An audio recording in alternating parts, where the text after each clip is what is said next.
So this morning's topic relating to organ donation and whether or not to charge or pay or putting some financial element to it isn't necessarily a news headline, but it is something that's been discussed in various circles lately, but also is prompted by the fact that there's an organization called Renewal. The Organization for Renewal is an organization within the Jewish community that works with individuals who are in need of kidney transplants to widen the net of their potential donors. You know, often when this becomes an issue, someone is in need of a kidney transplant. In order to try and find one, you need to get the word out. You start with family and the closest circle, but then you try and spread it out. So Renewal is an organization that works to help spread the word. They have campaigns for being tested. You work with them, and you have a certain donor, you have a certain ID number, and your people can test specifically for a person, because even though, as we'll see, you can't buy a kidney, you certainly can donate towards someone. And they work. I was thinking the best way to put it, they're kind of like a shadchan between donors and recipients when it comes to kidneys. I encountered them probably some 10 years ago with a number of three congregants in particular, that found their way to a kidney transplant through Renewal. And it used to be that there was, drips and drabs. I'd hear from them, on their mailing list. They always would send that when there's a Renewal transplant taking place. And then all of a sudden, over time, it seems to be increasing. It seems that an average of more than one a day is taking place through Renewal, sometimes 2 emails a day, sometimes 3 transplants during the day. And the concept is always on my mind. Sometimes I read them, sometimes I don't. The email, this person wanted to donate for a relative and it was not a match, and they were going to donate for someone else, or someone else ended up being a match first. Just the whole mechanism of how what are the numbers involved? What are the odds? It seems that they're being very successful. Are we getting better at ensuring that anyone who needs a kidney is able to get one?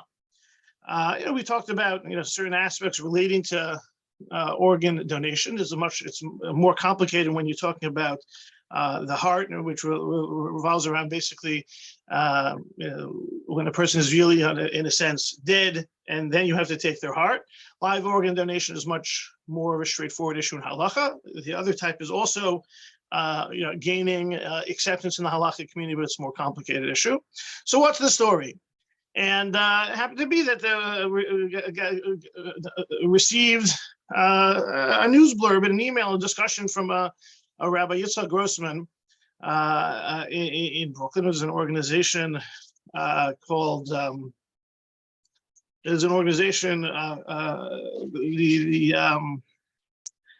the organization is called the Beis Havad Halacha Center, and also was raising this issue in the last couple of months. So we'll combine the regular emails I get from Renewal with the recent discussions I've seen, and the Beis Havad Halacha Center also throwing the question out there: what's the story with being able to? Should we, create a market for kidney donation?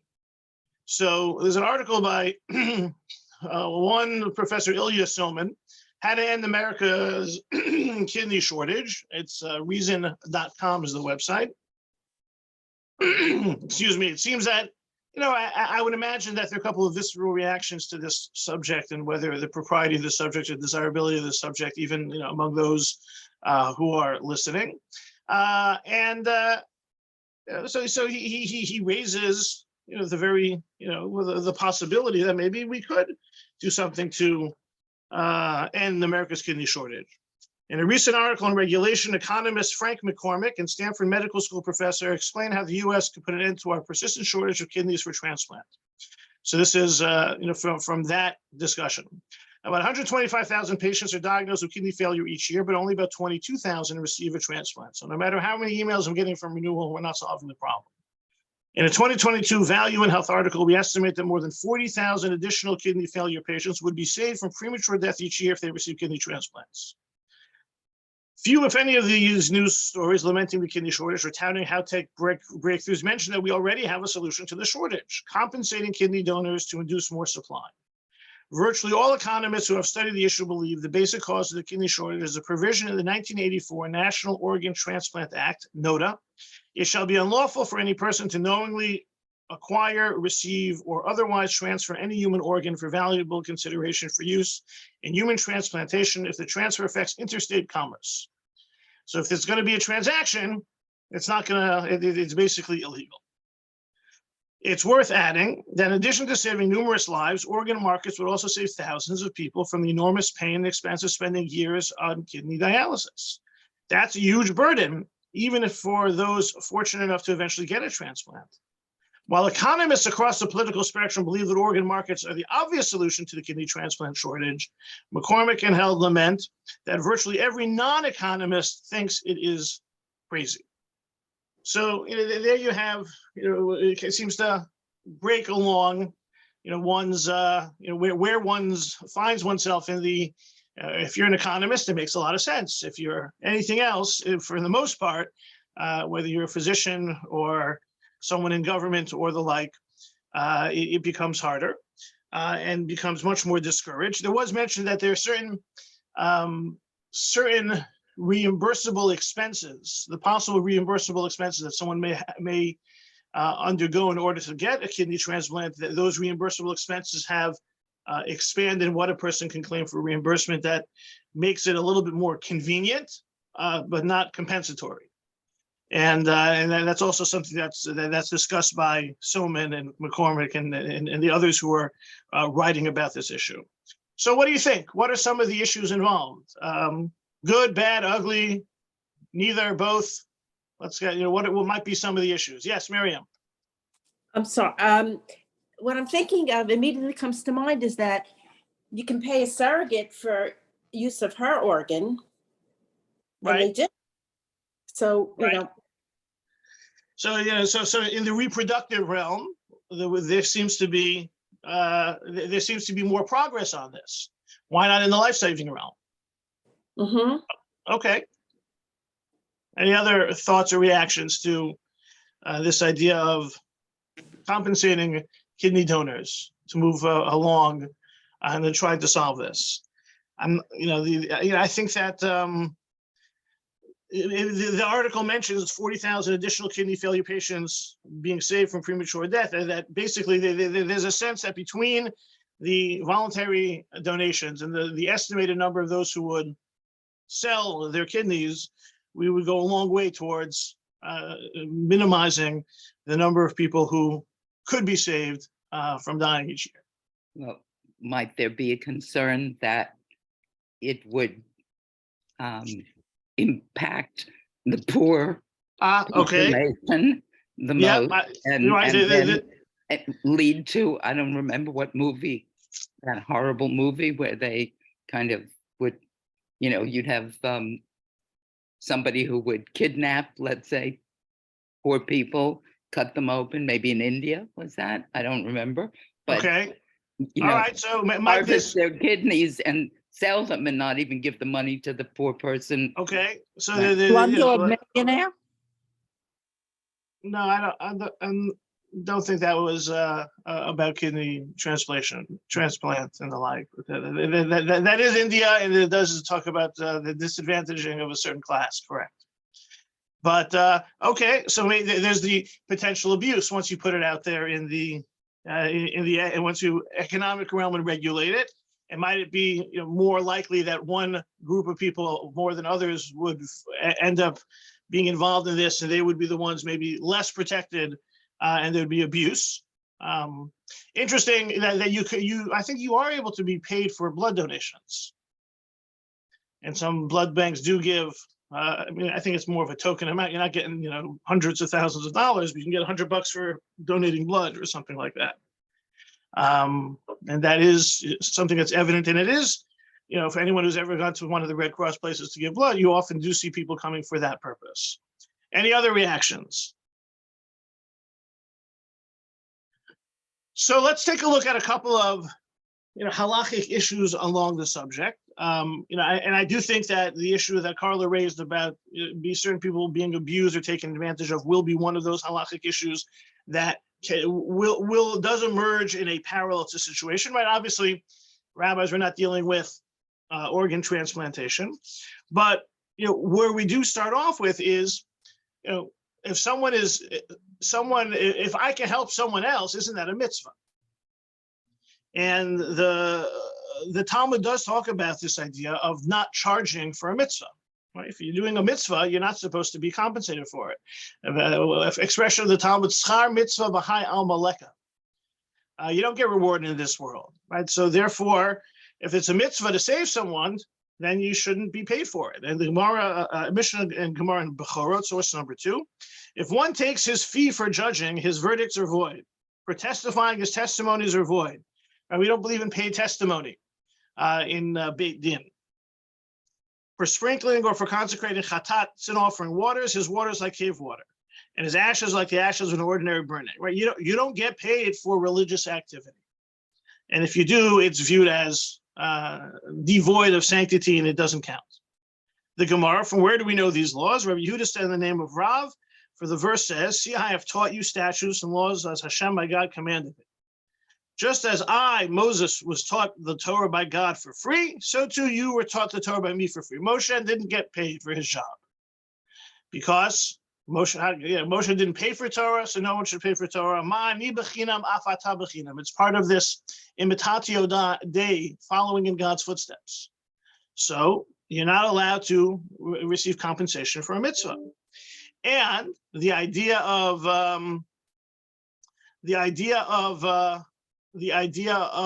saving a life is a mitzvah. Next source, number 3, Sanhedrin 73a. From where do we know that if one sees his follower drowning in a river or a wild animal ravaging him or bandits coming to attack him, that he's obligated to save him? The verse says, do not stand by the blood of your friend. But is it indeed from here that laws were derived? According to the Braita, there's another teaching of the rabbis, it is derived from another verse. We only have one verse about saving life as a mitzvah, but a second verse. Torah says that a lost object must be returned to its owner. But for where do we know that if one's life is in danger, one must save him, thereby returning his life to him? So the verse says, you should return it to him. It talks about if you find something, you have to return it, and you should return it to him. There seems to be an extra 2 words. So if that's true, and you have v'hashe votalo, why do we do not stand by? Lo tamod be required to teach the same thing. So why do I need 2 psukim? Lo tamod adam riyecha and v'hashe votalo to teach that you have to save someone's life. So the Gemara has a rationale. If the only source was v'hashe votalo, you shall return it to him, I would have said that one is only obligated if he can save the victim himself. That verse says in the second person, and you shall return his life to him, you shall save him. If I only had that verse, with regard to bothering himself and hiring rescuers, I would have said he's not required. If the Torah only said, you have to save him, then I have to save him. But if I can't save him, I have no responsibility to get anyone else to save him or anything of the sort. So therefore, the Torah also says, Lo tamod al dam riyecha, do not stand by, informs us that he must do so, that even if you can't save him, you have a responsibility to call 911, to bring others involved, and you have to do whatever is necessary to save the person. So even if I don't have the skills to save the person, it's still my responsibility, it's still an obligation, it's still a mitzvah.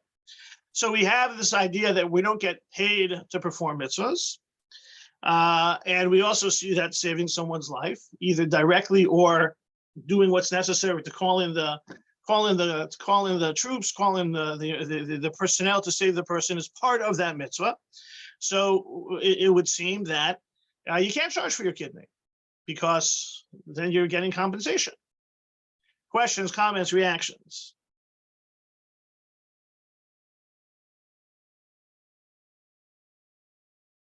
So we have to insert here a couple of caveats because what if someone's drowning and I'm wearing like really expensive clothes and I'm going to lose those and I don't have the money to replace those? Or even if they're not expensive clothes, I have no money to replace the clothes I'm wearing. Is there no ability, are there no reimbursable expenses that I can claim some repayment for. And, if we're talking about this, what about doctors? Doctors are involved in life-saving work all the time. Are doctors meant to work for free? So how does that play out? So to answer the idea of reimbursable expenses, we have the Mishnah in Bava Metzia, source number 4. In the course of tending to and returning the lost item, the finder was idle from labor that would have earned him a sela, right? If in order to return something, he was missing out in work, he shall not say to the owner of the item, give me a sela to compensate me for my lost income. You can't say to the person you're returning the object to, right? You can't say to you have the loser and the finder. Finder can't say to the loser, I missed an hour of work, pay me my salary. Rather, the owner gives him his wage as if he were a laborer, a payment that's considerably smaller, right? It would be appropriate for the loser who has his object returned to them to compensate him somewhat as if that person was working for him during that period. So he's not going to be made whole, but at least there's a demonstration of goodwill that the finder should not be completely out. If there are 3 men who can convene as a court, he may stipulate before the court that he will undertake to return the item provided he receives full compensation for lost income. So let's say there's an object there and I have to go, climb the tree and go somewhere. It's not just picking it up while I'm walking, obviously, because that would not take any time. But if the act of returning the lost object to the loser would cost the finder a day's work, an hour's work, whatever it was, and it was something significant, then the finder can conceive a beit din and make a stipulation that I'm returning this on the condition that the loser compensate me. If there's no court there before him, he can stipulate his condition, right? Not everybody walks to work with a bezdin. If there's no one there, then his financial interests take precedence and he need not return the lost item.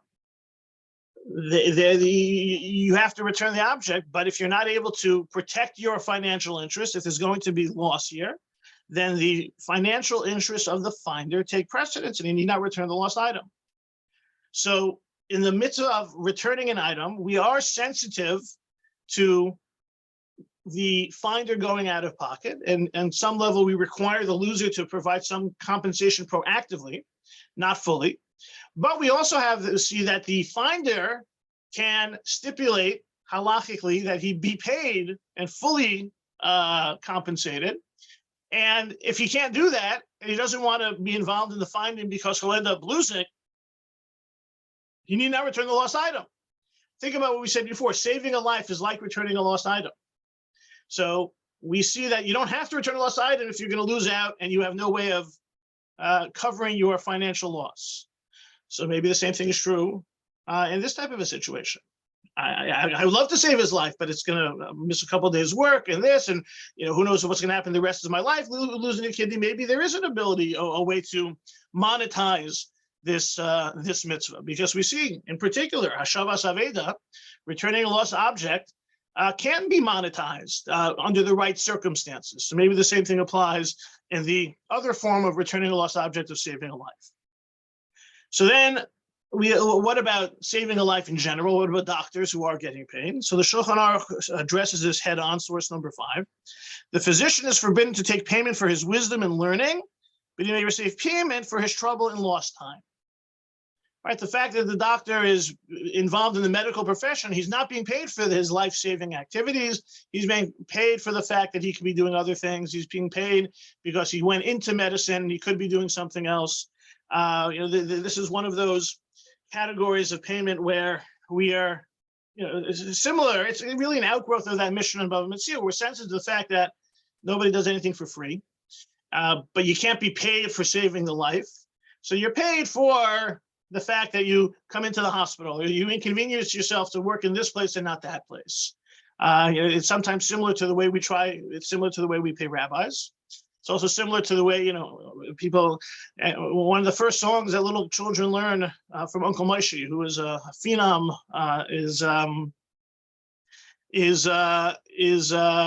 ain't gonna work on Saturday. Right? And ain't going to work on Saturday, Shabbos Kodesh. Well, what about the rabbi? The rabbi works on Saturday. So we have this idea of paying within the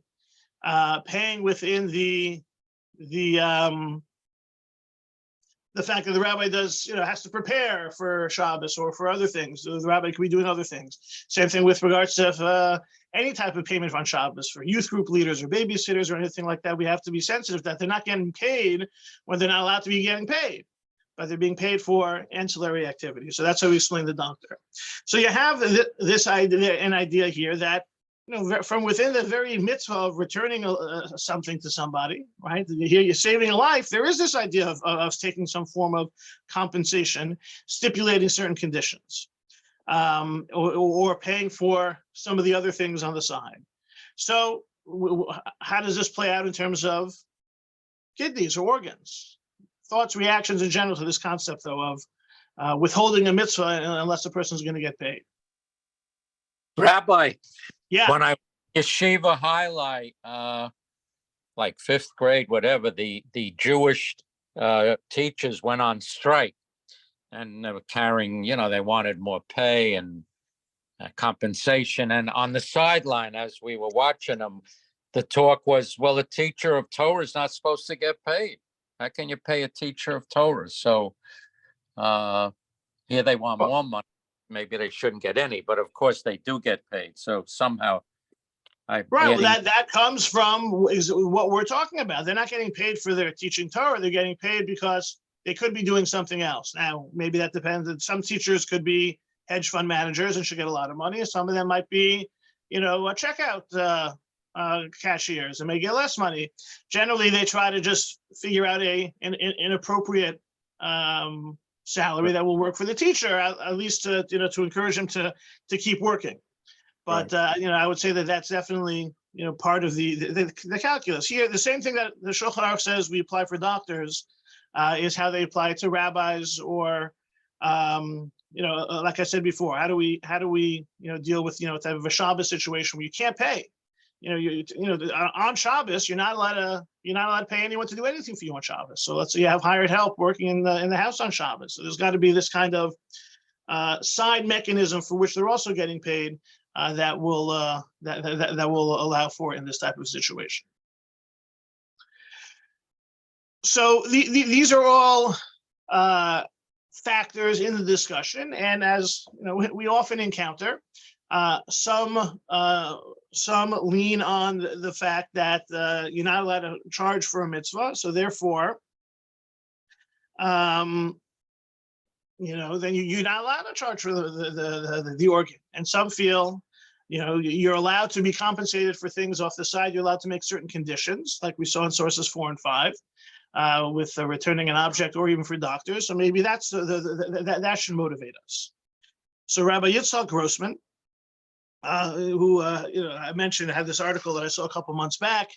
Cash for kidneys may one sell his organ. He quotes Rabbi Yaakov Ariel, chief rabbi of Ramat Gan these days in Israel, in his responsa, rules that if the donation of an organ is necessary to save the recipient's life and it does not entail any danger to the donor, such a donation is mandated by the mitzvahs of Hashavas Aveda and Lo Samod.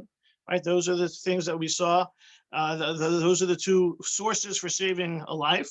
It is accordingly prohibited to charge for the organ itself. One may only charge compensation for any lost income and pain involved in the donation. So Rabbi Ariel looks at it and keeps it within those parameters. It's a mitzvah. If it's a mitzvah, like we saw in Bechoros, you can't charge. Mitzvah to save a life. What type of compensation you entitled to? Only loss of income, things within those parameters of sources 4 and 5. And he basically, Rabbi Ariel analyzes things based on how we saw the sources progress. You can't charge, you have to save a life, but you have to do the mitzvah, you can't charge for it, but you can get, there's certain, around the edges, you're able to receive some form of compensation for lost income in the life. And like, so Rabbi Shaul Yisraeli, who was prominent religious Zionist rabbi, and was a Rosh Hashiva Merkaz Harav. He passed away in 1995, was actually one of the teachers of Rabbi Yaakov Ariel. He looks at it a little bit differently. And he puts the weight of what guides the decision on really setting up the financial parameters is permissible. And so you have there some of the Hebrew as well as a translation. he feels that there's no obligation. And just in the first line in the Hebrew, she'ein bazeh chiyuv ma'asi. There's no proactive obligation to donate a kidney, right? It's a mitzvah to save a life, but what about happens when that mitzvah involves danger, involves pain, involves things that are out of your control? He says it's not, so therefore, he says in the second line, Rashai hatorem lekabel sachar. The donor can receive financial compensation. Efo shum siba le'asor al hatoreh, ein efo shum siba le'asor al hatoreh migufo levakesh lekabel tashum terumato. There's nothing whatsoever that forbids the donor from asking for and receiving payment for it, not just about loss of income. Govat tashum mitain likabal yedei hatznaya bein hatorem lebein me'amishpachat mikabel hashtala. You should set a price between the donor and the recipient's family. You can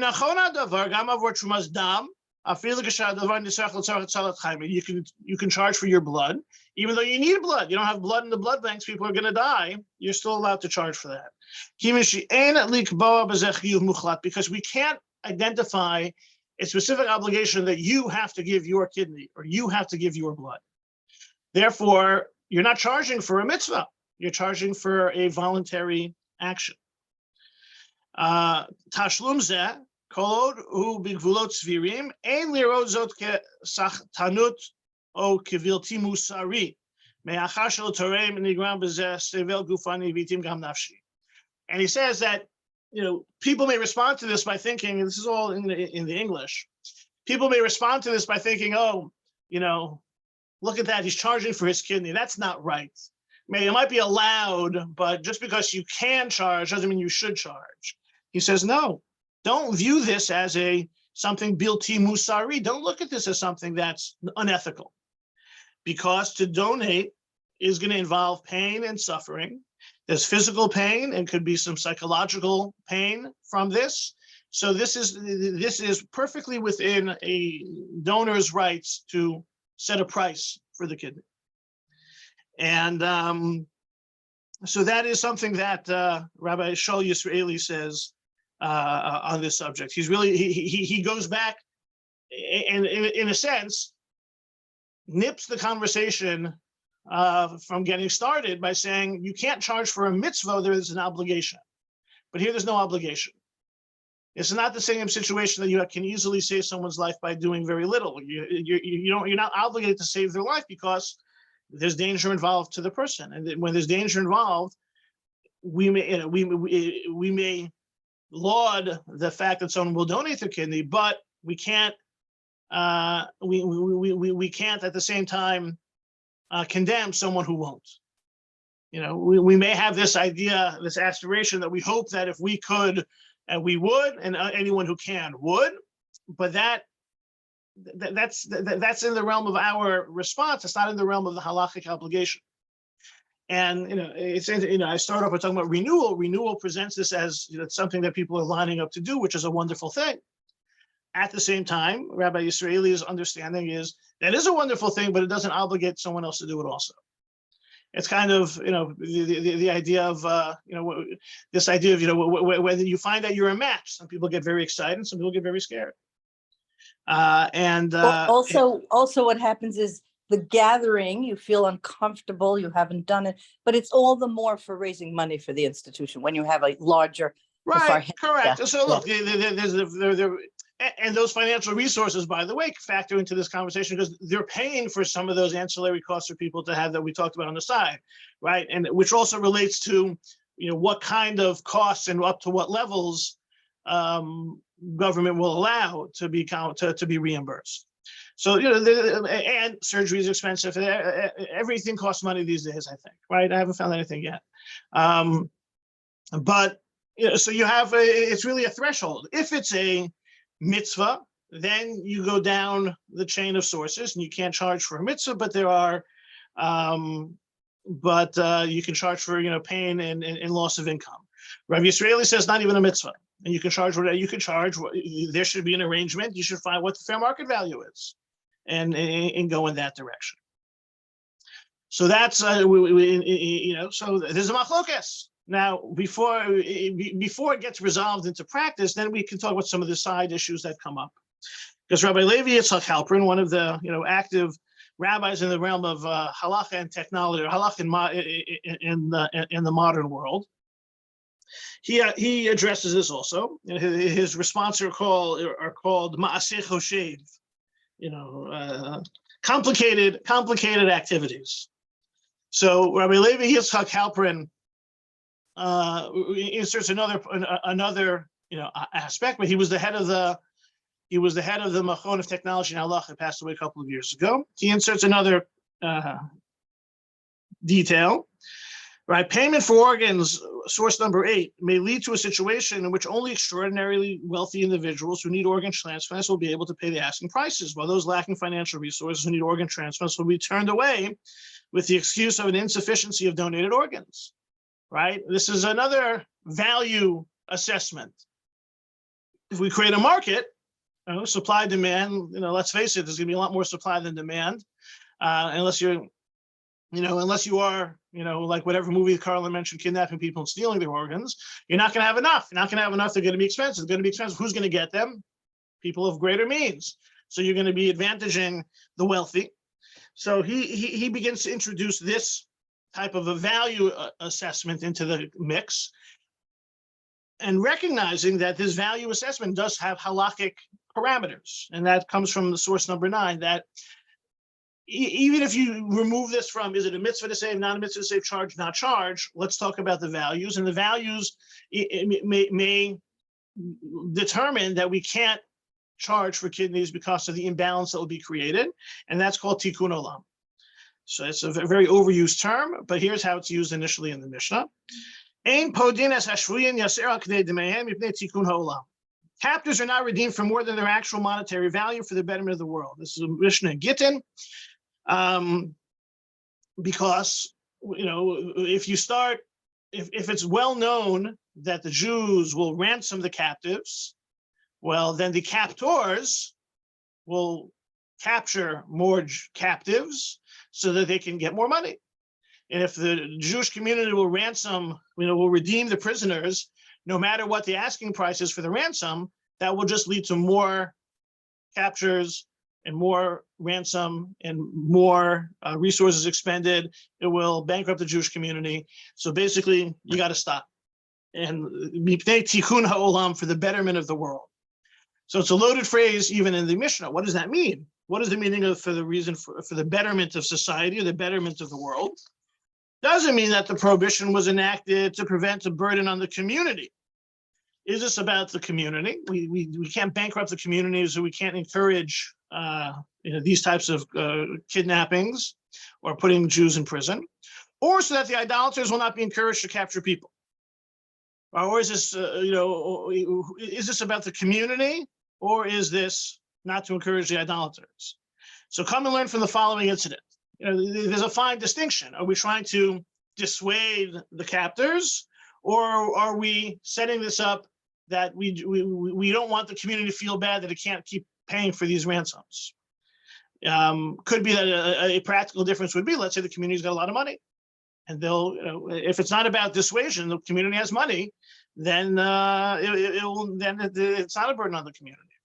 So come and learn from the following instance. Levi ben Darga ransomed his daughter for 13,000 gold dinars from his personal funds. This proves that the Isser was enacted to prevent the financial burden on the community, because it was intended to deter abductions. Levi would not have been permitted even to use his own money. If it was to deter abductions, he wouldn't be able to use his own money. Right, so Levi ben Darga paid way too much money. So it proves that it was the enactment was to prevent the financial burden, because if it was to deter abductions, then he wouldn't be able to do it. This was a rule that had no exceptions. Since the fact that he made an exception shows that it had to do with the burden. There was no burden on him; it was okay. Abaye said, "Who says he acted with the consent of the Chachamim? Maybe he acted without their consent. Maybe it was done. Maybe it was to dissuade abductions." And Levi said, "You know what? It's my daughter. I'm going to take the matter of law into my own hands." We're not saying that about Levi ben Darga. Abaye said that about Levi ben Darga. So in this type of a situation, so, we're sensitive to the burden it may play or some of the value judgments that need to be made.